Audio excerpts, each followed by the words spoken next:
Sangano revaapostora veAfrican Apostolic Church vaungana nhasi panzvimbo yeGuvambwa unova ndivo muzinda mukuru wesvondo iyi, vachipa ruremekedzo rwekupedzisira kune mukuru ari zvakare muvambi wesvondo iyi, mutumwa Paul Mwazha. Mutumwa Mwazha vakashaya vhiki yapfuura nemusi wechina vanga vave nemakore 109. Gurukota rinoona nezvekutongwa kwedunhu reMashonaland East vanoremekedzwa Itai Ndudzo vanga varipo paungano iyi vachipawo ruremekedzo rwavo kune mushakabvu.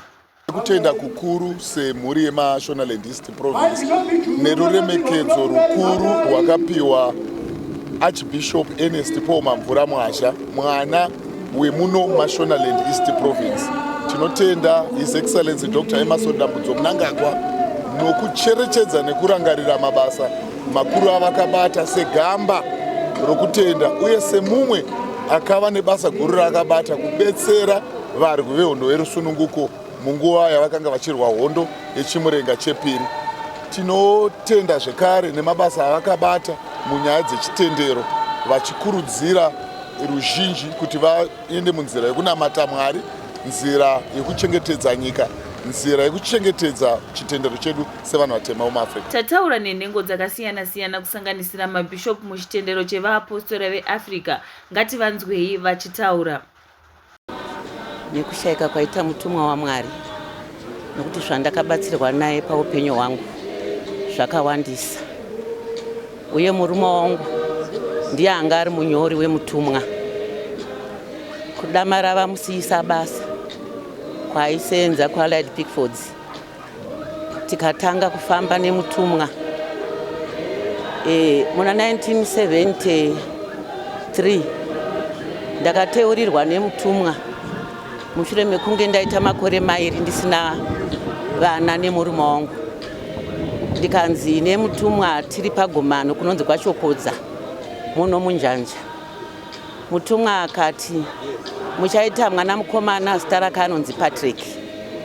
Ndikada kutsanangura ndinopotsa, asi ndikati anga asinganzwisisiki, anga asiri wenyika ino.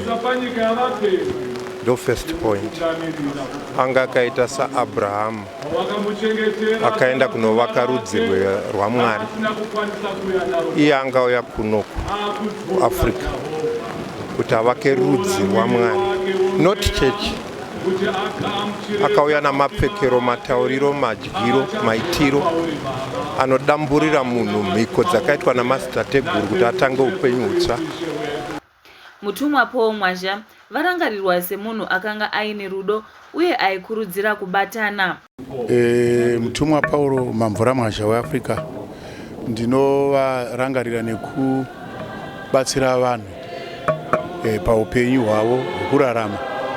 Vazhinji vamwe vaive vasina mbereko, vasingabereki, vonamatirwa, votoita vana.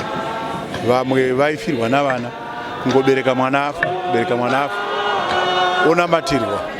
Kana anamatirwa votoita vana, imba yozara navana. Veruzhinji vaungana panzvimbo iyi vabva kumativi akasiyana-siyana enyika vachiuya kuzoonekana nemutumwa. Mutumwa Mwazha vachanoradzikwa mangwana kuChirasauta. Ndino wenyu mutori wenhau weVahia.com Chiedza Nyabadza, ndiri pano paGuvambwa.